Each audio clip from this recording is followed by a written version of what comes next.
Matthew 25:40 and 45, Jesus says, "Truly I tell you, whatever you did for one of the least of these brothers or sisters of mine, you did for me.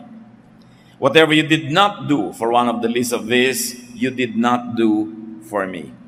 Ang Panginoon po ay nagpapahiwatig na magaganap sa paghuhukom ng Diyos sa mga tao, at sinabi niya na darating ang panahon na sasabihin ng Diyos sa lahat ng tao, kung ano ang ginawa mo para sa iba, dito sa aking mga anak na ito, sa aking mga kapatid, sa aking mga lingkod, ay ituturing kong ginawa mo sa akin.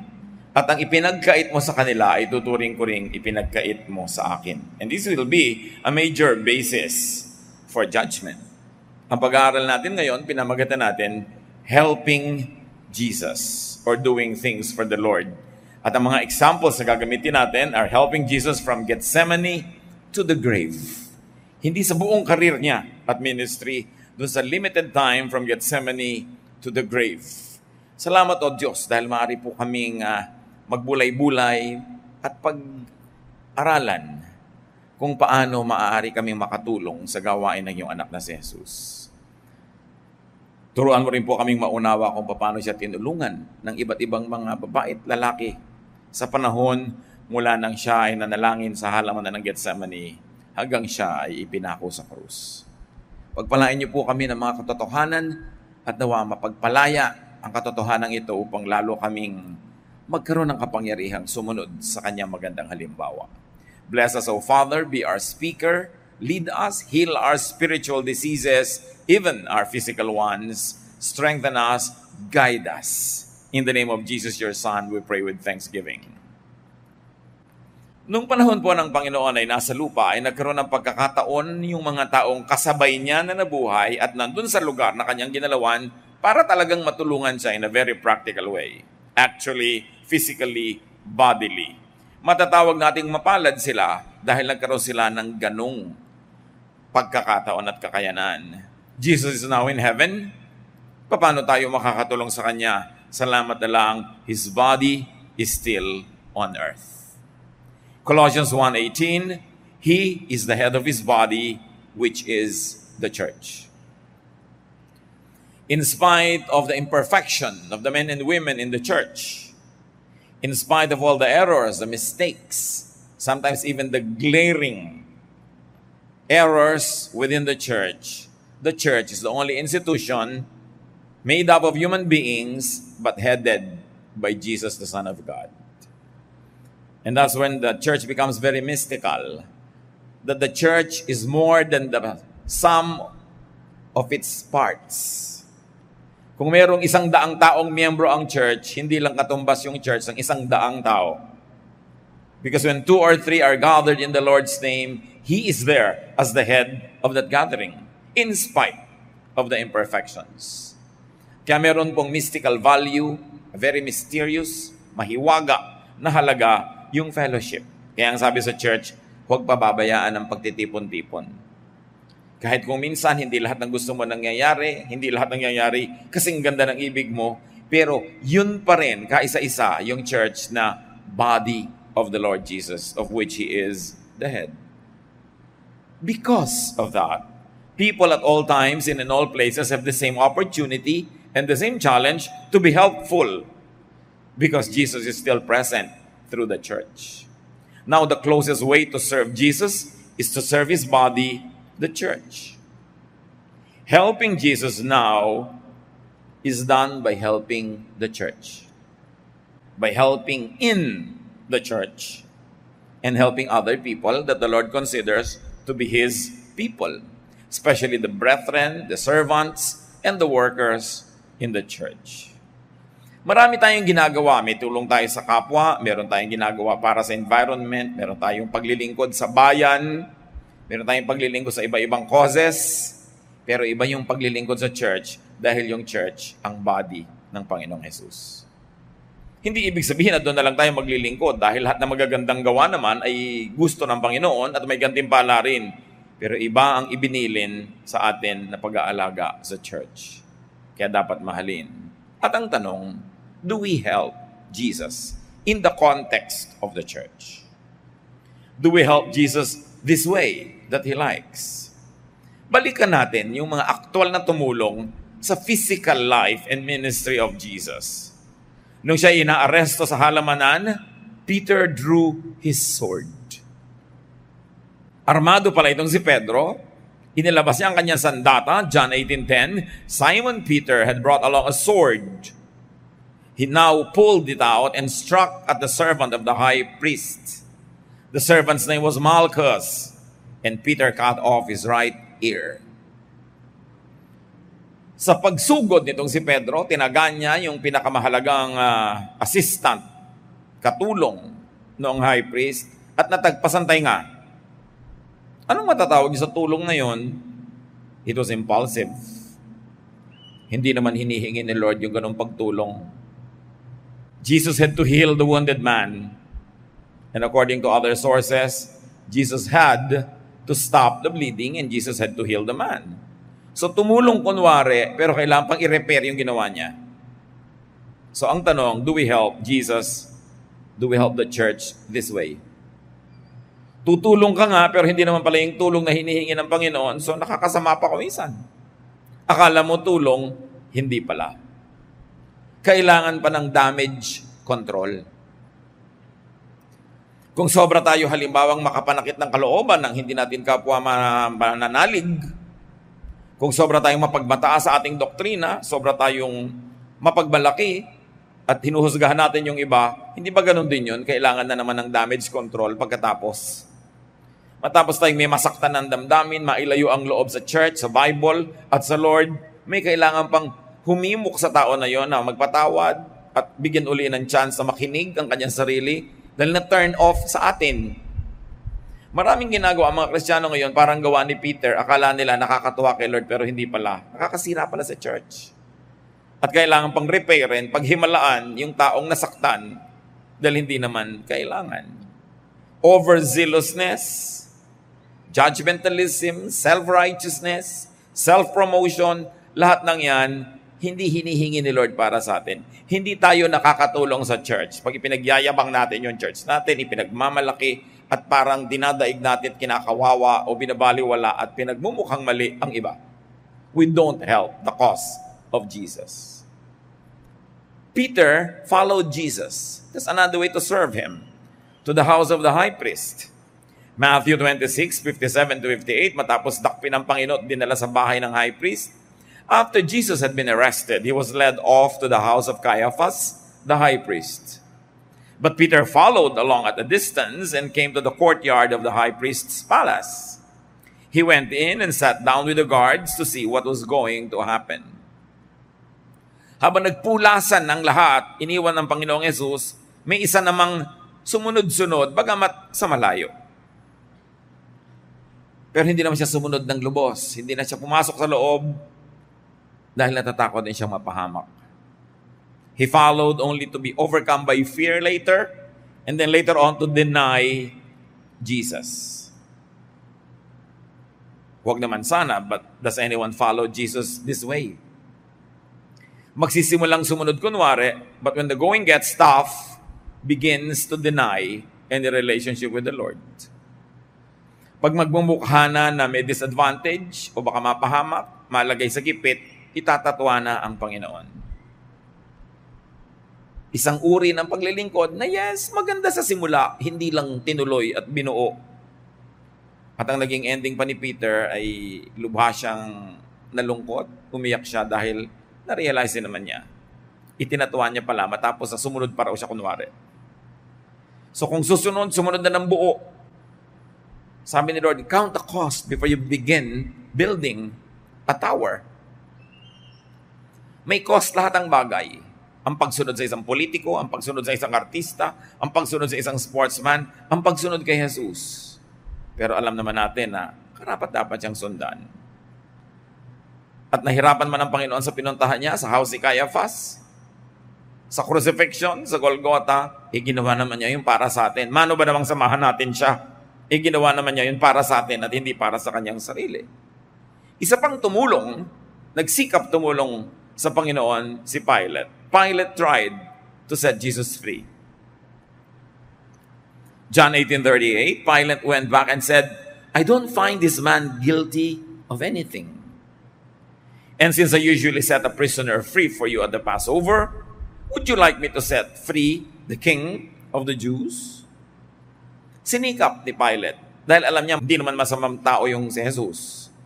Hindi naman totoo yung mga paratang. Sinikap niyang tulungan na huwag mapako. And then Pilate's wife also helped by sending him a note. Habang naglilitis, nagpadala ng sulat itong babae, Matthew 27:19. While Pilate was judging the case, his wife sent him a message. It said, "Don't have anything to do with that innocent man. I have had nightmares because of him." In Luke 23:13-17, Pilate called together the chief priests, the leaders, and the people. He told them, "This man doesn't deserve to be put to death. I will just have him beaten with a whip and set free." Tumulong si Pilate dahil alam niyang hindi guilty si Jesus. Pero sabi niya, ipapapalo ko, ipapahugupit ko, papasaktan ko, tapos palalayain ko na rin. In other words, Pilate knew that Jesus was innocent, but still had him beaten. Anong uri ng pagtulong yun? Kasi, hindi lubos na lubos. Pilate was thinking of doing the right thing to set Jesus free, and at the same time, to save himself from the political trouble that might happen if the people had a riot. So sabi niya, para medyo masyahan kayo, total gusto niyang masaktan siya, sasaktan ko na lang, pero huwag natin patayin.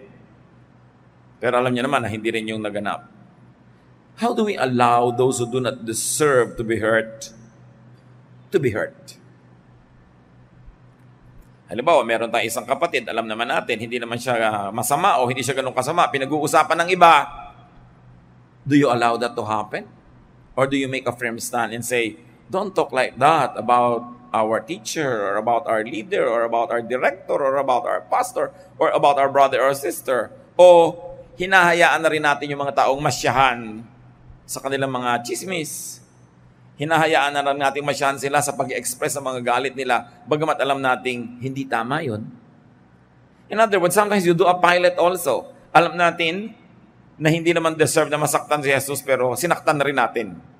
Alang-alang, para manatili tayong popular doon sa mga taong gustong saktan siya. And don't we sometimes allow many people to hurt, destroy, to talk against other people behind their backs?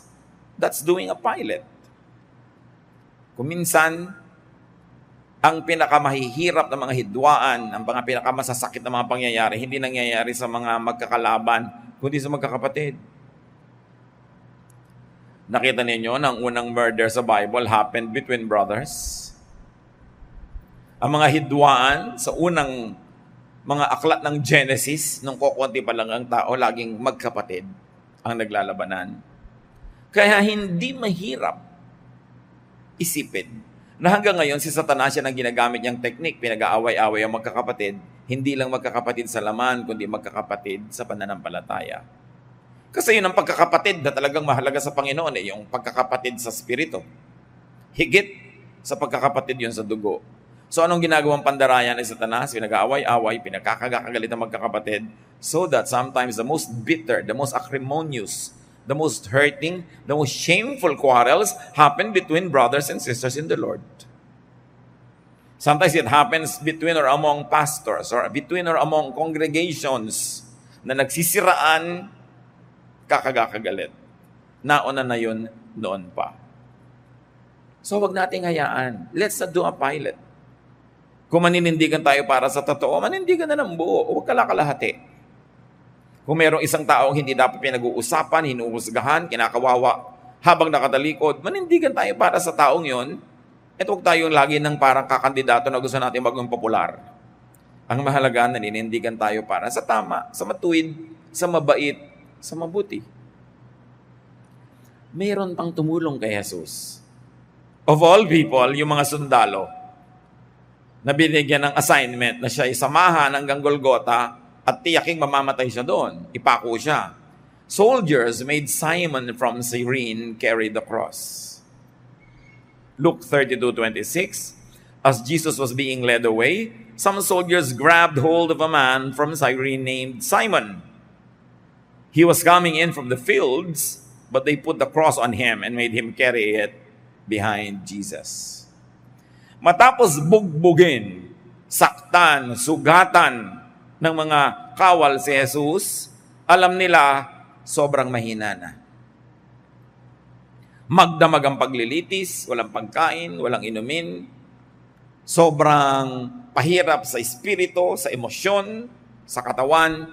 So, nung papasanin na yung krus, inilabas na siya mula doon sa bahay na pinaghatulan at dadalhin na doon sa bundok ng Kalbaryo, at least part of that very difficult walk, may bigla silang isang hinablot na taong walang kamalay-malay, nandun lang, galing sa pagtatrabaho sa bukid, at sa kanya ipinabuhat yung krus. At least tinulungan nila si Jesus. They helped Jesus, but made someone else do the work. Tinulungan daw, hindi naman sila yung nagbuhat.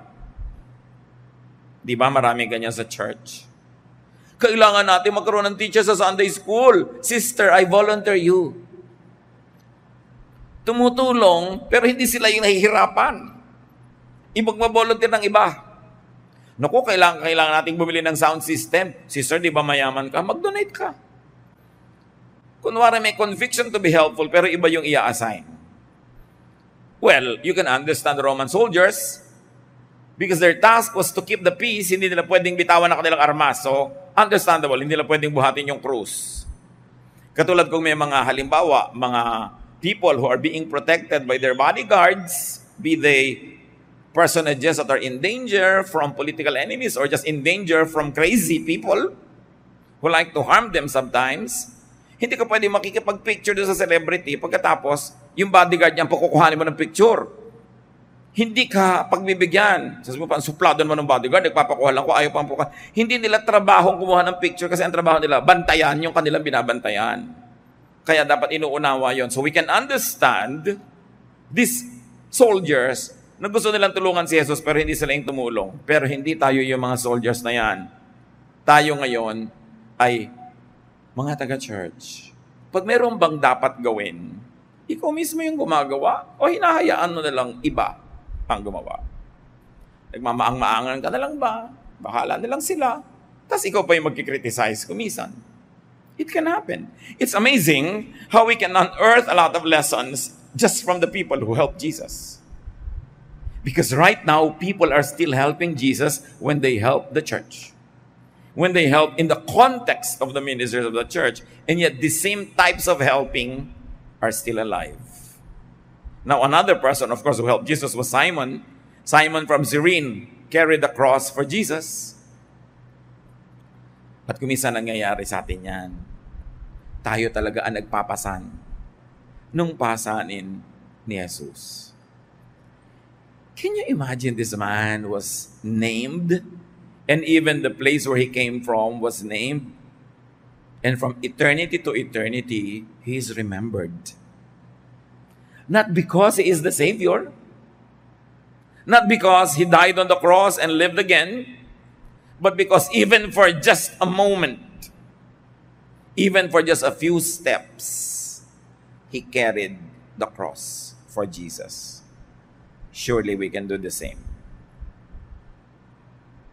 Pagka yung mga gustong mahalin ni Jesus ay minahal natin, yung mga gusto niyang patawarin ay pinatawad natin, yung gusto niyang turuan ay tinuruan natin, yung gusto niyang bigyan ng pag-asa ay binigyan natin ng pag-asa, yung gusto niyang tanggapin dahil outcast ay tinanggap natin, aren't we carrying the cross of Jesus? So sa halip na gumawa kayo ng physical cross at pasanin niyo sa mga lansangan, walang value yon. Dahil hindi na kailangang ulitin yun eh. Pero ang value nandun sa spiritual na application nun. That when you do the work of Jesus to the point of suffering for it, to the point of carrying a heavy load because it is a duty that you must do in the name of Jesus, may kahalong sakripisyo, may kahalong paghihirap, yun ang ginawa ni Simon of Cyrene. Matthew 27:32, on the way they met a man from Cyrene named Simon. and they forced him to carry Jesus' cross. Siya pa nga pinilit lang, pero mas maganda kung tayo, hindi na kailangan pilitin. Nagbo-volunteer ka.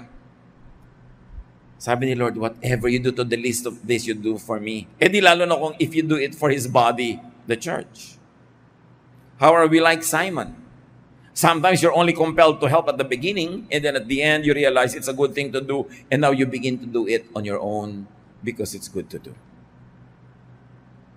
Kung minsan, pipilitan ka lang na magbait-baitan, magbuti-butihan, kunwari magbago ng buhay, pero mamaya nakikita mo na rin yung ganda nung tinutuloy mo na. And you carry the cross of Jesus. Ang gandang halimbawa. This Simon never realized that his name would be immortalized in Scripture. But don't you realize that everybody who helps the body of Jesus, the church, is immortalized in the memory of God Himself? Sabi niya, may mag-abot lang sa inyo ng inumin, hindi lilimutin yon habang panahon.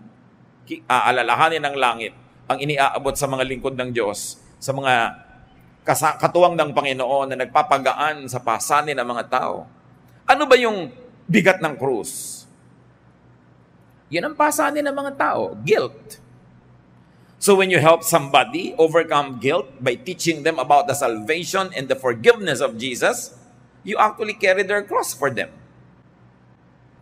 Ang mga pabigat sa buhay ng tao, mga fear.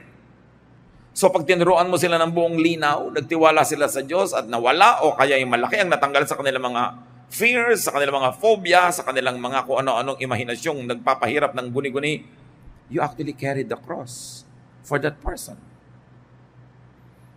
Shame. When people are so ashamed of their past, so ashamed of themselves, and you make them realize the acceptance that Jesus has prepared for them. And their shame is covered by the blood of Jesus, and they get dressed by the righteousness of God, you actually carry the cross. So kung ikaw ay Bible study teacher, preacher, singer, o ikaw ang nag-imbita sa mga tao, ikaw ang naghanda ng merienda habang may Bible study, it's a teamwork. Kahit hindi ikaw yung frontliner, lahat kayo nagtutulong-tulong to carry the cross of Jesus. Ang lagi lang natin itinatanong, may ginagawa ba naman ako para makatulong-tulong? O lagi na lang ba ako yung bisita? Ako na lang yung sinusuyo? Ako yung binibigyan ng libreng Bible, libreng ganito, puro libre. Pero pag manonood ng sining walang kwenta, nagbabayad. Nagpapagaan ba ako o kasama ako sa pagpapabigat? Pag may problema ba yung church, yung mga kapatiran, may mga gulo, nakakadagdag ba ako sa gulo o pag sumali ako ay nababawasan ng gulo? Therefore, I carry the weight of the cross. Napakagandang kwento. He's one of my favorite characters. Wala siyang kabalak na maging bayani. At hindi naman talaga siya nag-astang bayani. Ibig sabihin lang nun, any one of us can be like Simon. Hindi mo inaakala na magagamit ka sa isang napakadakilang paraan, maski sa ilang konting hakbang lang. Pero yung hakbang na yon ang nagtugtong mula doon sa kaya ni Jesus hanggang sa hindi niya kaya, inilampas doon hanggang kaya na niya uli at naipako siya. Maiksing bahagi lang. Pero kung wala yon, putol ang kwento. So dapat tayo rin yung mga kapatid, yung we stand in the gap between points A and B. Yung hindi na kaya ni Jesus hanggang makaya na niya uli, nakapagpahinga na siya, titindig ka doon. Pag may mga kapatiran tayo, hindi na nila kaya ang problema nila. Wala silang pampaaral sa anak nila ngayong SEM. Kaya mo naman bigyan. Di ngayong SEM. Next SEM, meron na uli sila. You just stood in the gap. May alitan tong point A person at saka B person, pero you stood in the gap. Napag-ayos mo sila, napagkasundo mo, you did stand in the gap even for just a while. But they could not have crossed from point A to point B without your help. And this is the significance of Simon. And the nice thing about this Simon who just came from the fields, not expecting anything, is that it could happen to any one of us. Bukas lang dapat ang ating isip. Handa tayong gawin kung biglang ipinakita ng pagkakataon na ito na yung pagkakataong tumulong para dugtungan yung naputol. Ano man yon. May mga tumulong pa kay Lord, the weeping women and the crowds. that followed him. Luke 32:27-31, a large crowd was following Jesus, and in the crowd, a lot of women were crying and weeping for him. Tanong, ano naman ang naitulong nung nag-iiyak? Pakikiramay. This is what I call the ministry of presence. Hindi ka naman nakabuhat ng krus, hindi mo naman sinanggahan yung hampas para sa katawan mo lumatay, hindi ka naman nagpapako, pero nakatulong ka just by being there. Nakaka-encourage. Yan yung ministry natin. Pag meron tayong mga kaibigang may mahal sa buhay na nasa ospital, sinasamahan natin sa pagbabantay, at lalo na nag-aambag tayo ng konti sa gastos kung hindi niya kaya yung gastos. The ministry of helps. Napakaraming umalipusta, humamak sa Panginoong Yesus nung araw na yon. The weeping of these women, the following of this crowd was so important to give balance to the very sad reality that many people deserted him. The disciples deserted him. They were nowhere to be found, but these women were weeping. And that was the ministry of presence. Ang ganda ng salita sa atin yan sa Tagalog, pakikiramay. Wala ka naman talagang magagawa para bawasan yung sakit. Hindi mo na pwedeng ilagay sa sarili mong katawan, pero nahahati ang sakit dahil nandun ka at katuwang. Pag nakikiramay tayo sa mga taong nahihirapan, kahit pa kasalanan nila, kaya sila nahirapan, hindi naman tayo dapat judge. You divide the person's sorrow by being there. You are doing this ministry of presence. Very crucial. Paano tayo makikiramay kay Jesus?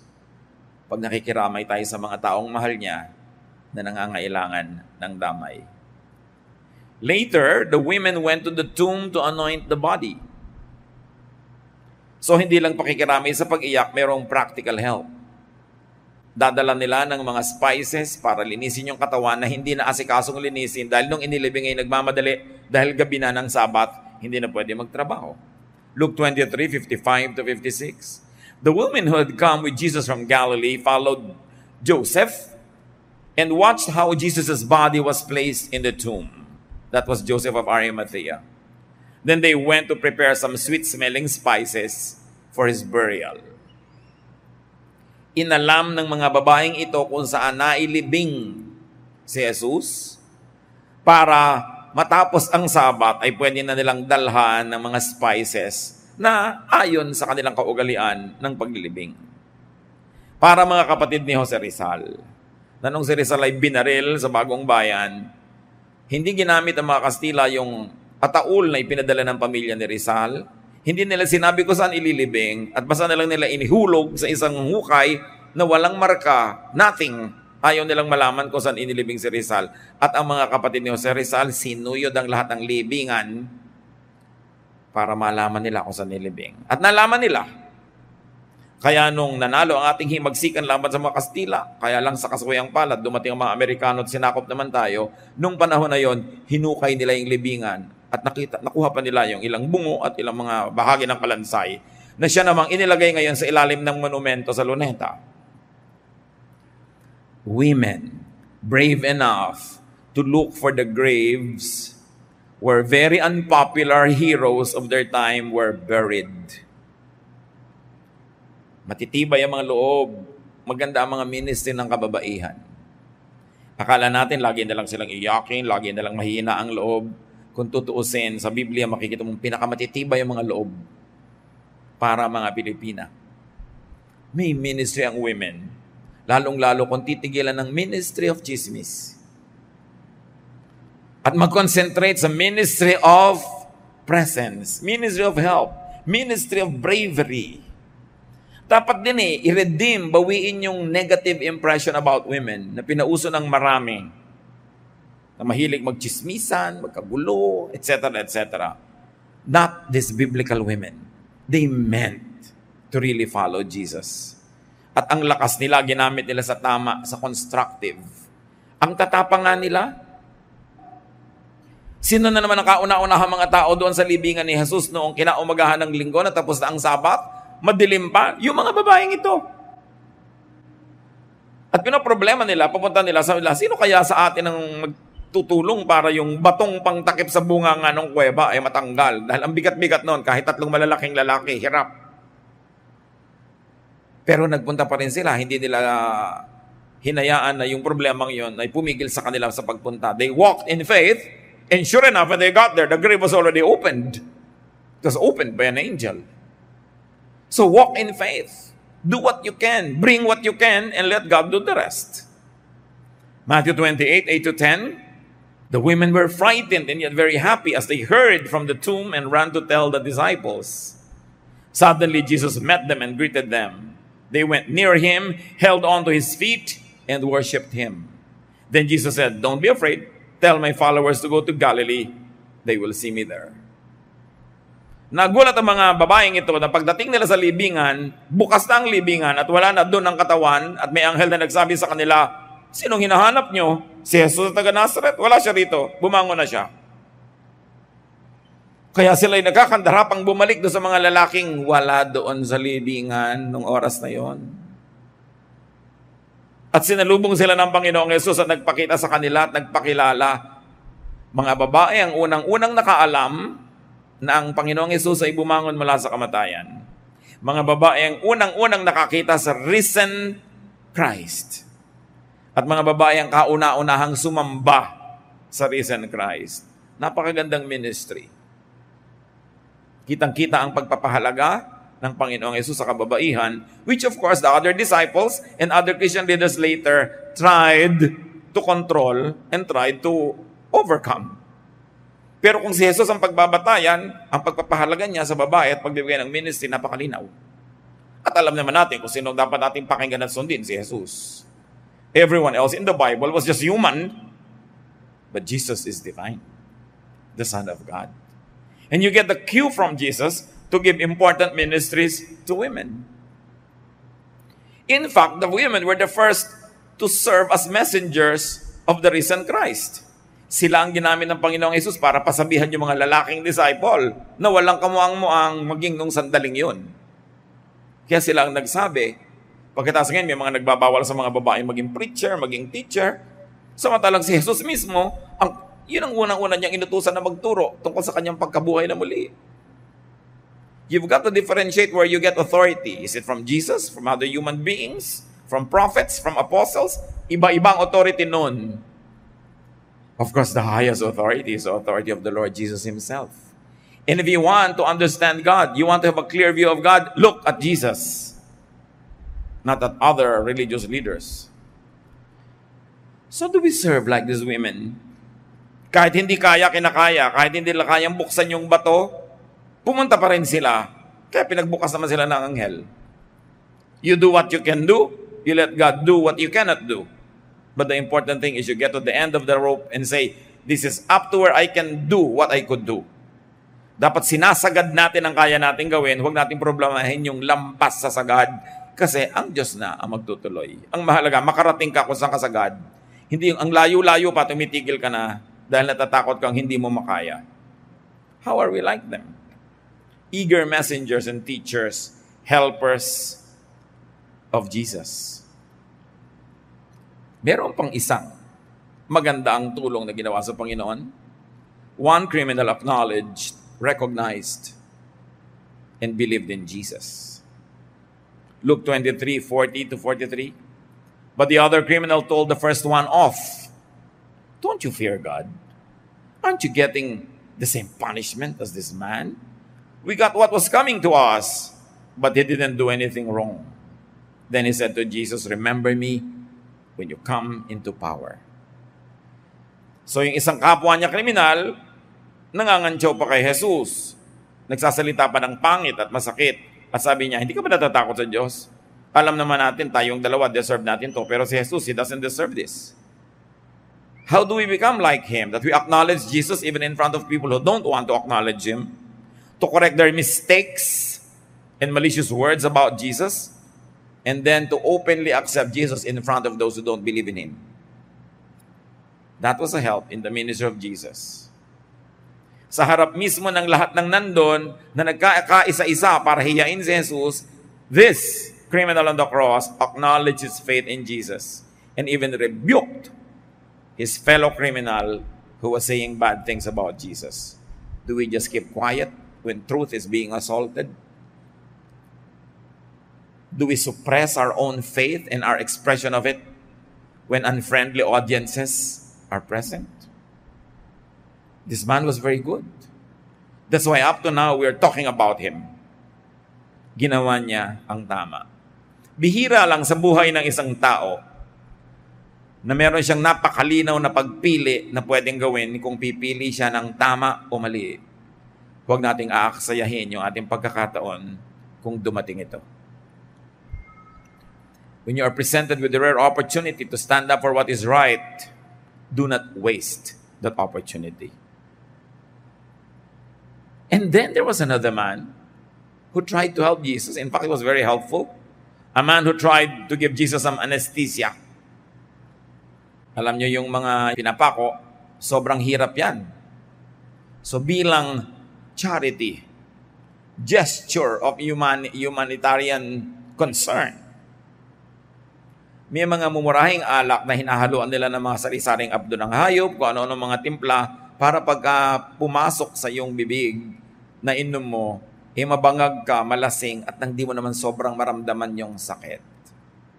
Mark 15:23, there they gave him some wine mixed with a drug to ease the pain, but he refused to drink it.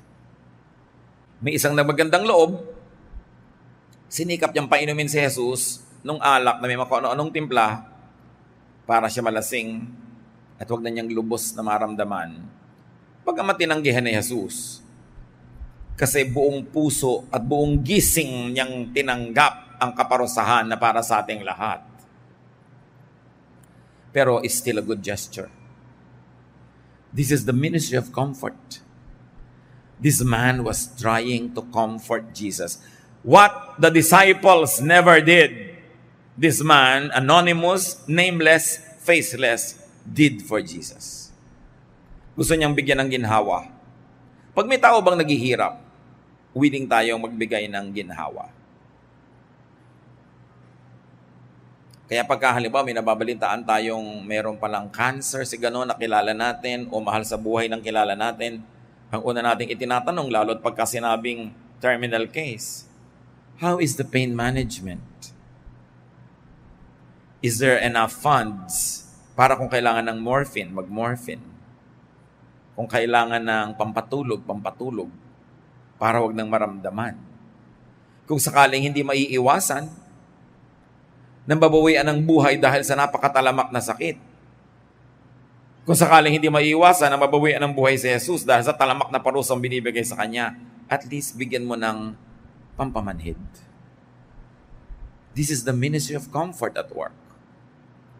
At lagi kong hinihimo ka mga kapatid natin, lalo may mga kakayahan naman, may kakilala ka na may sakit na sobrang nagdurusa sa sakit at walang ikaya sa gastos, mag-donate ka kahit isang shot ng painkiller, isang shot ng morphine kung yan ang sinabi ng doktor na dapat at kailangan. Kahit hindi mo kayang suplayan ng lahat ng araw yon, isa lang, makadugtong ka lang, may isang magbibigay uli, may isa nagkakadugtong-dugtong. Bihira naman sa atin yung kayang tumulong ng buong-buo mula simula hanggang dulo. Pero pwede tayong mag-donate ng konti. At pag pinagsasama-sama natin yon, inuulit natin ang ginawa ng taong ito kay Jesus. At sabi ni Lord, pag ginawa nyo yan para sa mga kawawang ito, sa aking mga anak, ituturing kong ginawa nyo para sa akin. Well-meaning, although refused by the Lord, because he had another reason to refuse it, not because the help was not good. And then finally, the Lord accepted another drink. When the Lord was about to die already, a man gave a drink to Jesus. And he accepted it. John 19:28-30, Jesus knew that he had now finished his work. And in order to make the scriptures come true, he said, I am thirsty. A jar of cheap wine was there, Someone then soaked a sponge with the wine and held it up to Jesus' mouth on the stem of a hyssop plant. After Jesus drank the wine, he said, "Everything is done." He bowed his head and died. The last person to minister to Jesus before he died was this nameless, faceless man. It was the ministry of comfort that Jesus received before he died. Beautiful to do. Hindi man natin mabuhay na muli ang isang taong nag-aagaw buhay, mapagaan man lang natin yung mga huling sandali niya. That is a beautiful ministry. Maging matulungin, mahabagin. This is also the ministry of giving. He gave of himself. And this time the Lord drank it dahil walang pampamanhid. Ibang wine naman. And besides, he was already going to die. Sinabi niya, "It is finished. Everything is done." The Greek words were tetelestai. It means, it's beautiful. Pagka isang artist, natapos na sa kanyang gagawin, pag tiningnan niya, nireview niya, nasyahan siya, sasabihin niya, tetelestai. Tama ang trabaho, maganda. At yon ang sinabi ng Panginoon nung nireview niya ang kanyang buong ministry of salvation. It is finished. Tetelestai. Now, finally, there's a man also who helped. Joseph of Arimathea and Nicodemus buried Jesus' body after he died. Luke 23, 52 to 53. Joseph went to Pilate and asked for Jesus' body. He took the body down from the cross and wrapped it in fine cloth. Then he put it in a tomb that had been cut out of solid rock that had never been used. And I call this ministry the ministry of the influential. Sino ang maglalakas ng loob na hingin ang katawan ni Kristo sa kanyang mga followers, sa puro mga maralita, mga promdi? They were from Galilee, a province. They were not from Jerusalem. And Jesus was killed in Jerusalem. Wala silang kilala, wala silang contact. Hindi sila papansinin ng gobernador. Joseph of Arimathea was a rich man. He was a ruler of the synagogue. He was a ruler among the Jewish people. So yung mayaman, may kapangyarihan, may contact, may connection, may ministry yan. At ginagamit yung ministry na yan for the sake of Jesus' body. And remember, what is Jesus' body now? The church.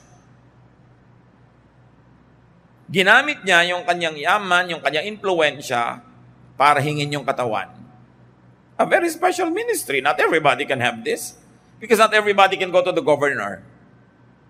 Not everybody has the connection, the confidence to do that. So kung may mga taong, if you think you're above the rest, dahil kayo may distinction, may kapangyarihan, may kakayanan, may connect, gamitin nyo yan for the sake of God's body, the church. As Joseph of Arimathea had so beautifully demonstrated. He interceded for the influenceless followers of Jesus.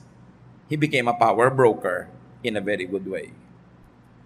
John 19, 39 to 42. Nicodemus also came with about 75 pounds of spices made from myrrh and aloes.